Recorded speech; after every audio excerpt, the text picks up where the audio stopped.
अब इसे यहाँ पर दिया है P बराबर 1 2 और करेंगे from the set P cross P ये आपको निकालना। तो ये कैसे निकलेगा? सो देखिए कितना आसान चीज है ये।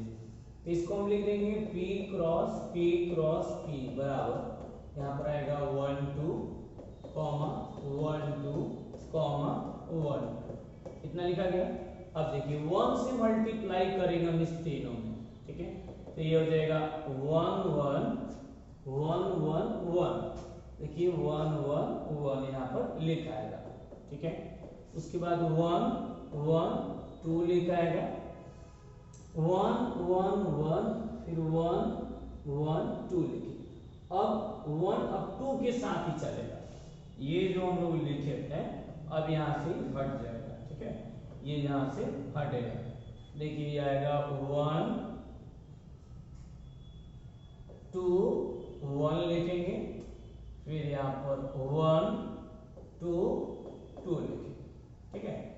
अब इस 1 के साथ हुआ है, अब यही काम हमको 2 के साथ करना है। देखिए 2 1 1 2 1 1 हो गया। अब यहाँ पर चलेगा 2 1 2, ठीक है।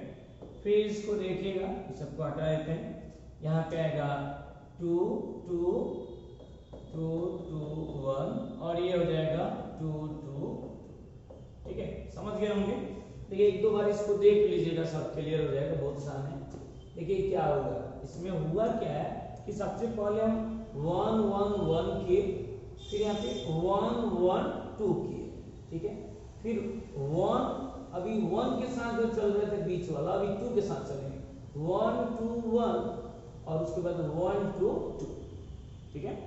अब ये 1 के साथ जो चल रहे थे अब यहाँ पे चलने वाले हैं 2 के साथ, 2 1 1 यहाँ पे आ गया, और फिर 2 2 2 1 2 यहाँ पे आ गया। फिर अब चलेंगे 2 2 1 और ये आएंगे 2 2 2 यहाँ पे आ गया। थोड़ा सा लेंदी लगता है 3 वाला, लेकिन बहुत इजी, एक बार 2 बार 3 बार प्रैक्टिस हो जाएगा, बहुत आसान हो जाएगा। देखिए ये सबको हम हटा देते हैं।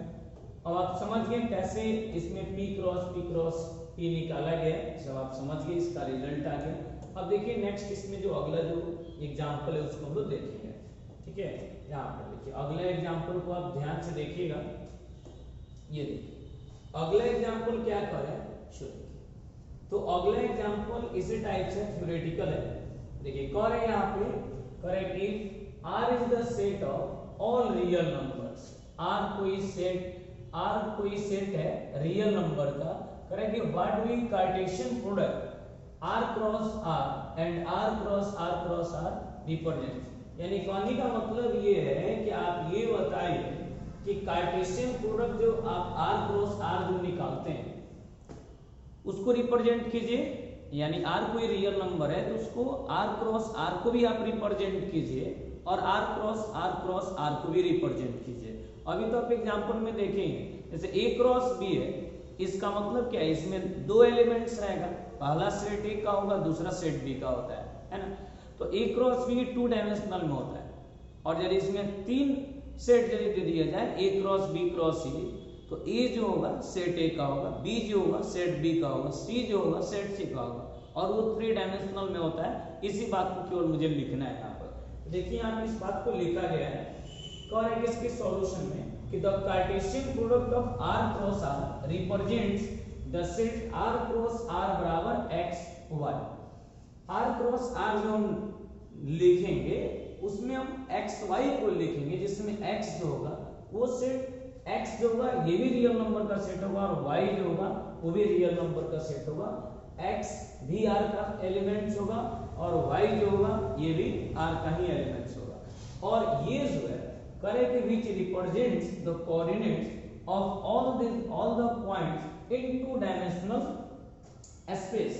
करेक्ट कि ये एक्स वाई को जो हम लिखेंगे यानी R क्रॉस R जो हम लिखेंगे, इससे जो रिजल्टेंट जो मिलेगा उसको जो हम कोऑर्डिनेट सिस्टम में जब रिप्रेजेंट करेंगे तो 2 डायमेंशनल में आएगा। और यदि कह रहा है कि and the Cartesian product of R cross R represents, इसको जब हम रिप्रेजेंट करेंगे इसमें 3 एलिमेंट्स आएगा ऑर्डर्ड पेयर में x y z, और x भी रियल नंबर का होगा, y भी रियल नंबर का, z भी रियल नंबर का, यानी x y z तीनों जो होगा ये r का ही एलिमेंट्स होगा। और कह रहे कि which represent the coordinate of all the points in the three dimensional space. ये थ्री डायमेंशनल स्पेस में होगा कौन, r cross r cross r होगा, और r क्रॉस r वाला ये टू डायमेंशनल में होगा। ये थ्योरेटिकल क्वेश्चन आपको समझने के लिए हम लिखते हैं, ठीक है। ये देखिए अब अगला जो है, इस पर हम लोग को एग्जांपल मिलेगा a बराबर, अब जैसे दिया होगा 1 सेकंड, इसके जस्ट बाद मुझे डिफाइन करना होगा रिलेशन क्या होता है। तो देखिए यहाँ पे बिल्कुल नया चीज आपके लिए, उस टाइम से हम लोग रिलेशन का इंतजार कर रहे थे कि रिलेशन होता क्या है। शुरू में ही सबसे पहले इसी के बारे में हम बात किए थे, लेकिन उससे पहले हमको ऑर्डर्ड पेयर के बारे में जानना था। ऑर्डर्ड पेयर चूंकि 11th में पढ़ना है हम लोग को, और उसके जस्ट बाद ऑर्डर्ड पेयर के जस्ट बाद कार्टेशियन प्रोडक्ट कैसे निकाला जाता है। तो ये दोनों के बीच जितना भी कंसेप्ट था, एग्जाम्पल था, ये सभी चीज को हम एक एक करके आपको बतला दिए, ठीक है। अब इसमें ये समझना जरूरी है कि रिलेशन होता क्या है। तो देखिए यहाँ पर हम लोग रिलेशन को डिफाइन किए। रिलेशंस का हिंदी होता है संबंध। देखिएगा कह रहा है कि a relations R from a non empty set A to a non empty set B, कह रहा है कि is a subset of the Cartesian product of A cross B. यानी कि यदि कोई दो नॉन एम्प्टी सेट है ए और बी, यदि कोई दो नॉन एम्प्टी सेट है ए और बी, तो दोनों नॉन एम्प्टी सेट का जो क्रॉस का जो सबसेट होगा वही हमारा रिलेशन होता है। इसी बात को मैथमेटिकली किसी दूसरे शब्द में हम ऐसे भी यहाँ पर लिखें कि a relation R on a set A is defined as a subset of A cross A. यानी रिलेशन जो होता है सो ए क्रॉस ए का सबसेट होता है। A relation R on a set A is subset of A cross A. यानी कोई भी रिलेशन जो होता है, कोई भी संबंध जो होता है, वो ए क्रॉस ए का सबसेट ही होता है। ए क्रॉस ए से ज्यादा नहीं हो सकता है। कोई भी रिलेशन, आप कोई भी संबंध तैयार करेंगे तो जब भी आएगा वो ए क्रॉस ए के अंदर में ही आता है। अब जैसे यहाँ पर देखिएगा, यहाँ पर एक एग्जांपल दिया गया है। देखिए बिल्कुल सिंपल क्वेश्चन है। देखिए ए बराबर दिया हुआ है, कोई सेट है, ए बराबर कोई सेट है 1 2 3 और कोई रिलेशन डिफाइंड है, यानी ए और बी इस प्रकार से यहाँ पे लिखा जाएगा कि ए बी जो होगा ये सेट ए का एलिमेंट्स होगा, क्योंकि सेट ए पर ही डिफाइंड है, और इसमें ए क्या होगा, बी से बड़ा होगा। ए क्या होगा, बी से बड़ा होगा। तो आपको पता है कि कोई भी रिलेशन जो होता है, कोई भी संबंध जो होता है, वो ए क्रॉस ए का सबसेट होता है। ए क्रॉस ए का ही वो भाग होता है, ठीक है। तो ए क्रॉस ए का सबसेट होता है, ए क्रॉस ए का उपसमुच होता है। आइए ए क्रॉस ए को हम निकाल लेते हैं और उसमें जो जो हमारे रिलेशन में आएंगे उसको छांट लेंगे, बाकी सबको हम हटा देंगे। देखिए आपको समझने के लिए हम ए क्रॉस ए निकालते हैं। तो ए क्रॉस ए जब निकालिएगा तो ए में क्या है 1 2 3 और ए में भी है 1 2 3, ठीक है। ए क्रॉस ए निकालिए तो यहां पर आएगा 1 1 1 1 आएगा, फिर ये 1 2 आएगा, उसके बाद 1 3 आएगा, 1 1 1 2 1 3। अब 2 से शुरू कीजिए इसी चीज। यहाँ पर जो हम 1 से शुरू किए थे, अब हम शुरू करेंगे 2 से। तो ये हो जाएगा 2 1 2 2 2 3। अब इसी चीज को आप शुरू कीजिए 3 से, इसी को शुरू कीजिए 3 से। तो यहाँ पर आ जाएगा 3 1 3 2 और यहाँ पर आ जाएगा 3। अब देख लीजिए, तो देखिए ये ए क्रॉस ए निकला, ये रिलेशन नहीं निकला, ए क्रॉस ए निकला है। और रिलेशन जो होगा इसी के अंदर से होगा, क्योंकि सेट ए में 3 एलिमेंट्स हैं, तो रिलेशन जो भी तैयार होगा इसी के अंदर से ही तैयार होगा, इससे ज्यादा नहीं हो सकता है। अब ये देखिए, ये जो रिलेशन है, इस बात को ये हम रफ किए आपको समझने के लिए। कि ऐसा रिलेशन तैयार कीजिए, ए और बी के प्लेस पे ऐसा रिलेशन रखिए, ऐसा एलिमेंट्स रखिए कि ए ग्रेटर हो कितना से, बी से। ए ग्रेटर हो कितना से, बी से, यानी ए बड़ा होना चाहिए और बी छोटा होना चाहिए।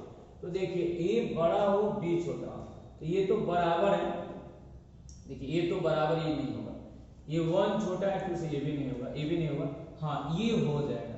यहाँ पर कौन आएगा 2 1 आएगा, यहाँ पे क्या आएगा 2 1, क्योंकि 2 बड़ा है, कह रहा है कि ए बड़ा होना चाहिए बी से, यानी 2 बड़ा है 1 से, ठीक है।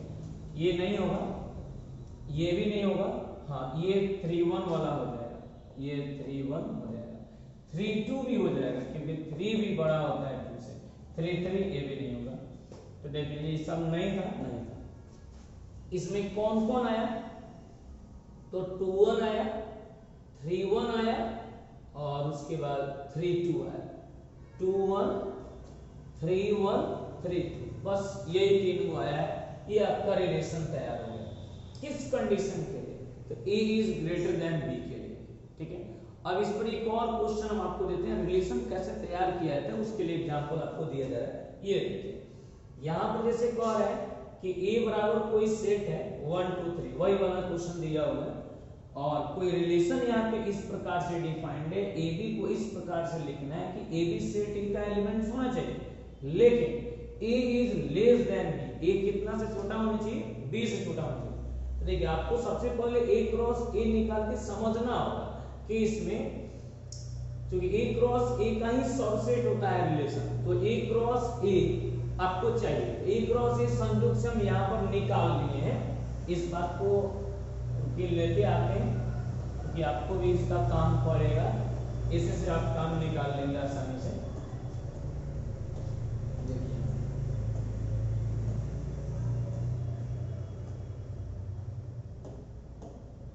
ये देखिए ए क्रॉस ए जो है हम लोग थोड़ी देर पहले निकाले हैं, तो देखिए ए क्रॉस ए जब हम यहाँ पर निकाल लिए हैं,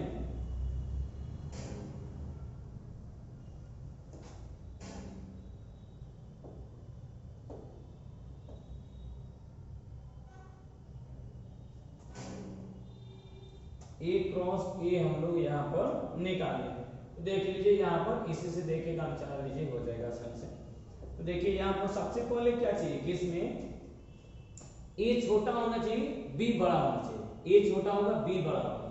तो सबसे पहला काम ये है कि ए छोटा बी बड़ा, तो यहीं से देख लीजिए इसको हम लोग क्लियर कर लेंगे, यहीं से ये आ जाएगा। देखिए ए छोटा होगा बी बड़ा, तो 1 1 तो होगा नहीं, हाँ 1 2 हो जाएगा क्योंकि 1 छोटा है 2 बड़ा है, 1 2 होगा, 1 3 आपका हो जाएगा, 1 2 होगा 1 3 होगा।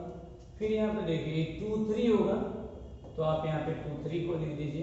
तो इसके बाद कुछ नहीं होगा, ये कुछ भी नहीं होगा, ठीक है। एक 3 1 है, नहीं तो भी नहीं हो, क्योंकि ए बड़ा बी बड़ा होना चाहिए, तो 2 बड़ा है 1 से, 3 बड़ा है 1 से और 3 बड़ा है 2 से। बाकी यहाँ पर देख लीजिए कोई भी आपका रिलेशन सेट नहीं कर रहा, ये 3 है, ये तीनों को हम लोग यहाँ पर लिख दिए, ठीक है।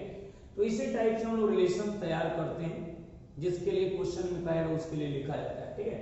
तो आप 23 से इसका एक स्क्रीनशॉट ले लीजिए। अब देखिए यहाँ पर टाइप्स ऑफ रिलेशन के बारे में हम जानेंगे कि टाइप्स ऑफ रिलेशन होता क्या है। तो टाइप्स ऑफ रिलेशन में सबसे पहले हम लोग जानते हैं, यहाँ पर देखिएगा इम्पटी रिलेशन के बारे में। इम्पटी रिलेशन क्या होता है, या नल रिलेशन क्या होता है, या वॉइड रिलेशन क्या होता है। तो देखिए इम्पटी का मतलब खाली, जो बिल्कुल खाली हो, जिसमें एक भी एलिमेंट्स नहीं हो। यहाँ पर लिखा गया है कि a relation R in a set A is called empty relation if no element of set A is related to any element of set A। यानी इसको हम लिख सकते हैं R बराबर 5 और इस सबसेट होगा A क्रॉस A। कोई भी संबंध जो होता है A क्रॉस A का सबसेट होता है। और नल सेट का मतलब क्या, वैसा सेट जिसमें एक भी एलिमेंट्स नहीं हो, जो बिल्कुल खाली हो, वैसे सेट को हम लोग क्या बोलते हैं, नल सेट बोलते हैं। तो यहाँ पे इसी चीज को हम दूसरे शब्दों में लिखें, a relation R on a set A is said to be empty relation if R बराबर 5। यानी वैसा रिलेशन जिसमें R बराबर 5 आ जाए, वैसा संबंध जिसमें क्या हो जाए 5 रिजल्ट आ जाए, एक भी रिजल्ट नहीं आवे, कोई संबंध नहीं बने, तो वैसे संबंध को क्या बोलते हैं, एम्प्टी रिलेशन बोलते हैं, ठीक है। अब जैसे यहाँ पर देखिएगा एक एग्जाम्पल हम लोग लिखे हैं, ध्यान से देखिएगा। करें कि A बराबर दिया है 1 2 3 और कोई रिलेशन है ए बी, इस प्रकार से आपको लिखना है कि ए बी सेट ए का एलिमेंट्स होगा और कह रहा है कि A plus B is divisible by 7, यानी ए प्लस बी जो होगा वो क्या होगा 7 से डिविजिबल होगा। ठीक है, तो सबसे पहला काम ये कर लिया जाए कि सेट ए दिया है तो पहले इसका ए क्रॉस हम लोग निकालें। ठीक है, ए क्रॉस ए निकाल लेते हैं और जब हम ए क्रॉस ए निकाल लेंगे तो देखेंगे कि ए प्लस बी यानी ऑर्डर्ड पेयर जो दिया हुआ है उसमें ए और बी की जगह पे जो एलिमेंट्स हैं दोनों को जोड़ने पर 7 से भाग देने पर कौन कौन आ रहा है कौन कौन नहीं आ रहा है, तो जो जो आएगा उसको लिखा जाएगा। तो देखिए सबसे पहला है यहाँ पर ए क्रॉस ए निकालना, तो ए क्रॉस ए निकालिएगा, देख लीजिए यहाँ पर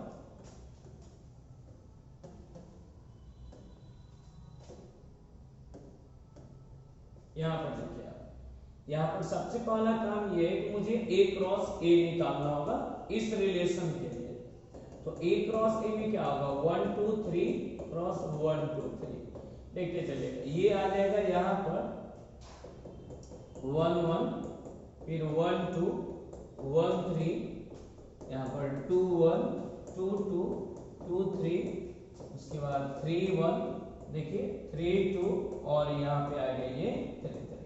ठीक है, अब इसमें हमको चाहिए ए क्रॉस ए, तो आपको समझने के लिए निकालें, हमको चाहिए रिलेशन। तो रिलेशन कैसे आएगा, तो रिलेशन में कह रहा है कि आर की जगह पे आप उसको लिखिए जो ए और बी को जोड़ने पर 7 से उसमें भाग लग जाए। तो देखिए 1 प्लस 1 ये तो 2 हो रहा है तो 7 से भाग लगेगा नहीं, 1 प्लस 1 बटा 7 ये कहाँ भाग लग रहा है, नहीं लग रहा है। फिर 1 प्लस 2 3 होगा, 1 प्लस 3 4 होगा, 2 प्लस 1 3, 2 प्लस 2 4, ये कहीं भाग लगने वाला नहीं है। 3 प्लस 1 4, 3 प्लस 2 5, 3 प्लस 3 6, क्या इसमें भाग लगेगा, नहीं लगेगा, एको में भाग लगने वाला नहीं। आप जोड़ लीजिए, देखिए इसमें जितना भी ऑर्डर्ड पेयर बना है सबको जोड़ने पर ऐसा कोई नंबर नहीं है जो 7 से पूरा पूरा डिविजिबल हो जाए। तो इसलिए हम सीधे लिख देंगे ये आर जो बना रिलेशन बना ये क्या बना, लिख देंगे which is empty relation.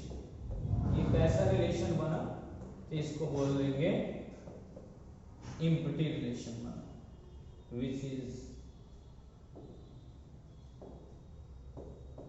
An empty relation. ये आपका एम्प्टी रिलेशन है। ठीक है, समझ गया होंगे। तो एम्प्टी रिलेशन के लिए आपको ये एग्जांपल दिया गया था, यानी आप रिलेशन आपको तो दिया ही गया था लेकिन सोल्व करने पर एक भी यहाँ पे आउटकम्स नहीं आया, कोई संबंध तैयार नहीं हुआ, that is called empty relation. अब देखिए अगले क्वेश्चन को देखें यहाँ पर। अब देखिए इसके जस्ट बाद आता है यूनिवर्सल रिलेशन। अब ये समझना होगा कि यूनिवर्सल रिलेशन होता क्या है। तो देखिए यूनिवर्सल रिलेशन, यहाँ पर यूनिवर्सल रिलेशन के बारे में हम जानेंगे कि यूनिवर्सल रिलेशन क्या होता है, बहुत ही शानदार है। देखिए यहाँ पर लिखा हुआ है a relation R in a set A is called universal relation if each element of set A is related to every elements of set A, यानी आर बराबर ए क्रॉस ए, यानी यदि रिलेशन ए क्रॉस ए के बराबर हो जाए, यानी संबंध यदि ए क्रॉस ए के बराबर हो जाए तो उसको हम लोग क्या बोलते हैं कि वो यूनिवर्सल रिलेशन है। इसी बात को हम और करके यहाँ पर लिखे हैं कि a relation R on a set A is said to be universal relation if R बराबर ए क्रॉस ए, यानी वैसा रिलेशन जिसमें ए क्रॉस ए और रिलेशन दोनों आपस में बराबर हो जाए, यानी वैसा रिलेशन जो ए क्रॉस ए के बराबर हो जाए, वैसा संबंध जो ए क्रॉस ए के बराबर हो जाए, तो वैसे रिलेशन को हम लोग क्या बोलते हैं, यूनिवर्सल रिलेशन। अब जैसे यहाँ पर देखिए ए बराबर हम एक्स वाई माने, तो ए बराबर यदि एक्स वाई माने तो इसका हम तुरंत ए क्रॉस ए निकालेंगे। देख लीजिए, तो ए क्रॉस ए निकालिएगा तो क्या होगा x y comma x y. ठीक है, देखिए कैसे होगा, ये हो जाएगा सीधे आपका एक्स एक्स होगा, ये एक्स वाई हो जाएगा, फिर वाई से चलेगा तो यहाँ पे वाई एक्स होगा और ये आपका वाई वाई हो गया। ये किसका रिजल्ट, ए क्रॉस ए का। हम ए क्रॉस ए निकालिए तो a क्रॉस a निकाल लिए, तो a क्रॉस a तो रिलेशन के बराबर होगा ना, r बराबर ये कितना हो जाएगा x x, ये x y, ये y x और ये क्या होगा y y। तो देख लीजिए इसको हम लोग क्या बोलेंगे, ये हमारा क्या हो गया, ये आपको यूनिवर्सल रिलेशन होगा, इसी को हम लोग और करके बोल देंगे यूनिवर्सल रिलेशन। इसके जस्ट बाद हम बात करेंगे आइडेंटिटी रिलेशन पे। तो देखिए आइडेंटिटी रिलेशन तो इससे भी आसान है, बहुत आसान। देखिए यहाँ पर लिखा हुआ है, देखिएगा ध्यान से, कह रहा है कि आइडेंटिटी रिलेशन में कि a relation R on a set A is said to be identity relation, यानी एक रिलेशन आर को हम बोलेंगे कि आइडेंटिटी रिलेशन है इफ, यानी यदि आर बराबर ए बी जो आप लिखेंगे जिसमें ए और बी जो होगा सेट ए का एलिमेंट्स होगा और ए इक्वल टू बी होगा, तो वैसे रिलेशन को हम कौन सा रिलेशन बोलेंगे, तो आइडेंटिटी रिलेशन बोलेंगे। यानी वैसा रिलेशन जिसमें क्या हो कि A B belongs to R हो, जहां पे ए और बी दोनों ही सेट ए का एलिमेंट्स हो और ए बराबर बी हो, तो वैसे रिलेशन को हम लोग कौन सा रिलेशन बोलेंगे, आइडेंटिटी रिलेशन। तो यहाँ पर आप देखिएगा जैसे दिया है आर बराबर, जैसे मान लिया हम कोई सेट लेते हैं ए बराबर 1 2 3, ए बराबर कौन सेट लेते हैं 1 2 3, तो आइडेंटिटी रिलेशन में क्या आएगा, 1 है तो 1 1 आ जाएगा, 2 है तो 2 2 आएगा, 3 है तो 3 3 आएगा। तो वैसे रिलेशन को हम लोग कौन सा रिलेशन बोलते हैं, तो आइडेंटिटी रिलेशन हम लोग बोलते हैं। आइडेंटिटी रिलेशन किसको बोलिएगा, तो वैसा रिलेशन जिसमें क्या हो A B belongs to R हो, जिसमें ए और बी सेट ए का एलिमेंट्स हो और ए और बी बराबर हो, तो वैसे रिलेशन को आइडेंटिटी रिलेशन बोलते हैं। ठीक है, हाँ अब आ रहा है reflexive transitive, reflexive symmetric transitive और इक्विवेलेंस रिलेशन। इसी से ज्यादा क्वेश्चन जो है पूछता है बोर्ड एग्जाम में, उसको आप देख लीजिए। तो देखिए यहाँ काफी इंपॉर्टेंट है, इसका बहुत ज्यादा यूज है, इसी से क्वेश्चन 12th में बोर्ड एग्जाम में पूछता है, ध्यान से देखिएगा। अब रिफ्लेक्सिव रिलेशन क्या होता है, तो a relation R on a set A is said to be reflexive. एक रिलेशन आर को बोला जाता है कि रिफ्लेक्सिव है, कब, if A A belongs to R, यानी वैसा रिलेशन जिसमें A A belongs to R हो, यानी ए का रिलेशन ए से हो, यानी A is related to A हो और A belongs to set A हो, तो वैसे सेट को क्या बोलेंगे, वैसे रिलेशन को रिफ्लेक्सिव रिलेशन बोलते हैं। रिफ्लेक्सिव रिलेशन किसको बोलेंगे, तो a relation R on a set A is said to be reflexive if A A belongs to R for every A belongs to set A, यानी वैसा सेट जिसमें A A belongs to R हो, यानी 1 1 belongs to R, 2 2 belongs to R, 3 3 belongs to R हो, तो वैसे relation को हम लोग क्या बोलते हैं, रिफ्लेक्सिव रिलेशन बोलते हैं। दूसरा आता है सिमेट्रिक, यहां पर देखिए सिमेट्रिक रिलेशन किसको बोलेंगे, तो कह रहे हैं कि a relation R on a set A is said to be symmetric. एक रिलेशन आर को हम बोलते हैं कि सिमेट्रिक रिलेशन है। कब बोलेंगे कि सिमेट्रिक है, तो if A B belongs to R and B A belongs to R, A B belongs to R then implies B A belongs to R for every A comma B belongs to set A. इसका मतलब है कि यदि किसी relation में A B belongs to R हो रहा है तो B A belongs to B R होनी चाहिए, यानी 1 2 बिलोंग्स टू आर है तो 2 1 बिलोंग्स टू आर होनी चाहिए, तो हम बोलेंगे कि ये क्या है, सिमेट्रिक रिलेशन है। मान लिया किसी रिलेशन में 2 3 बिलोंग्स टू आर आ रहा है, तो 2 3 बिलोंग्स टू आर है तो 3 2 बिलोंग्स टू आर होनी चाहिए। 1 5 बिलोंग्स टू आर है तो 5 1 बिलोंग्स टू आर होनी चाहिए। यदि एक भी कंडीशन फेल होगा तो ये पूरा कंडीशन सबका सब फेल हो जाता है, तो ये क्या होगा, सिमेट्रिक रिलेशन होगा। रिफ्लेक्सिव में क्या है, ए ए यानी 1 1 2 2 3 3 4 4 ये होना चाहिए। सिमेट्रिक में क्या है कि ए बी है तो बी होना चाहिए, 1 2 है तो 2 1 होना चाहिए, 2 3 है तो 3 2 होना चाहिए, तो ऐसे रिलेशन को हम सिमेट्रिक रिलेशन बोलते हैं। तीसरा आता है ट्रांजिटिव, इसको ध्यान से देखिएगा। देखिए कह रहा है ट्रांजिटिव रिलेशन में कि a relation R on a set A is said to be transitive. एक रिलेशन आर को बोला जाता है कि ये ट्रांजिटिव रिलेशन। कब बोलेंगे कि ट्रांजिटिव है, तो if A B belongs to R and BC belongs to R, then implies AC belongs to R और जिसमें A, B और C तीनों सेट ए का एलिमेंट्स हो, यानी AB belongs to R हो, BC belongs to R हो और AC belongs to R हो, तो वैसे रिलेशन को ट्रांजिटिव रिलेशन हम लोग बोलते हैं। जैसे यहां से हम बलुआ गए, बलुआ से चंदमारी गए, यहां से बलुआ, बलुआ से छतौनी गए, तो यहां से कहां गए, छतौनी गए। फाइनली यहां से बलुआ, बलुआ से छतौनी, इसका मतलब यहां से छतौनी गए। तो यदि इतना रिलेशन में सेट हो रहा है तो हम बोलेंगे कि ये रिलेशन जो है ट्रांजिटिव रिलेशन को फॉलो कर रहा है। बात समझ गए? क्वेश्चन बनेगा तो ये ज्यादा क्लियर होगा।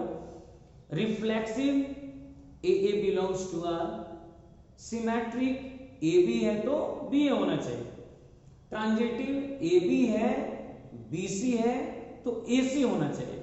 बस ये तीन कंडीशन है। हाँ, इसके जस्ट बाद आता है इक्विवेलेंस रिलेशन, वो भी काफी इंपॉर्टेंट है, उसको देखिए आप। इक्विवेलेंस रिलेशन, देखिए यहाँ पे इक्विवेलेंस रिलेशन को, इक्विवेलेंस रिलेशन क्या है सोच समझिए। तो इक्विवेलेंस रिलेशन का मतलब ये होता है, यहाँ पर देखिएगा लिखा हुआ है कि a relation R on a set A is said to be equivalence if it is reflexive, symmetric and transitive. यानी कि वैसा रिलेशन जो रिफ्लेक्सिव भी हो, सिमेट्रिक भी हो और ट्रांजिटिव भी हो, तो वैसे रिलेशन को हम क्या बोलते हैं, इक्विवेलेंस रिलेशन। इक्विवेलेंस रिलेशन किसको बोलेंगे, तो वैसा रिलेशन जो रिफ्लेक्सिव भी हो, सिमेट्रिक भी हो और ट्रांजिटिव भी हो, तो वैसे रिलेशन को इक्विवेलेंस रिलेशन कहा जाता है। ठीक है, तो आप सब समझ गए होंगे टाइप्स ऑफ रिलेशन। अब हम लोग आएंगे एक्सरसाइज पे, एक्सरसाइज के क्वेश्चन को बनाएंगे। तब तक आप इतना रिवीजन कीजिए, फिर एक्सरसाइज के क्वेश्चन को देखते हैं।